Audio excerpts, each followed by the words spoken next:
ఏళ్లుగా తాగునీటికి ఇబ్బందులున్నాయని వరంగల్ మున్సిపల్ కార్యాలయం ఎదుట నిరసనకు దిగిన 26వ డివిజన్ ప్రజలు కేసీఆర్ ఉన్నప్పుడు తాగునీరు సమయానికి వచ్చేవని ఎంజీఎం ఆసుపత్రి కూడా మంచిగా చేసిందని గెలిచినంత వరకు 2500 ఇస్తామన్నారు 4000 పెన్షన్ ఇస్తామన్నారు గెలిచాక ఎవరు పట్టించుకోవడం లేదని ఆవేదన వ్యక్తం చేశారు.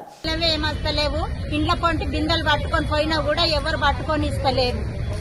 మరి ఏం చేయాలి? మేము మాకు మా పిల్లలకు కష్టమైతుంది, మాకు కష్టమైతుంది.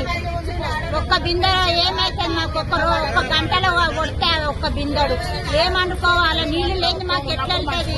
మాకు నీళ్లు లేదు. కేసీఆర్ ఉన్నప్పుడు మాకు మంచిగా ఉన్నది. హాస్పిటల్, ఎంజేమ్, సర్కార్ దవాఖాన్లు అవన్నీ మంచిగా చేసిండు కేసీఆర్ వచ్చినప్పుడు.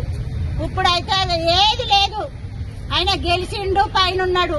మేము ఇట్లా తలడిల్లి పోతున్నాం నీళ్ల కోసానికి. మాకు తిండి లేకున్నా పర్వాలేదు కానీ మాకు నీళ్లు ఉండాలి కదా. మేము కూలినాలు చేసుకొని బతకటోళ్ళము. పింఛన్ అయితే 4000 పింఛన్ ఇస్తాము, మీరు వేయండి మమ్మల్ని గెలిపించండి అని అంటే 4000కు సరే అని అందరు వేసి గెలిపిస్తా 4000 కూడా లేవు.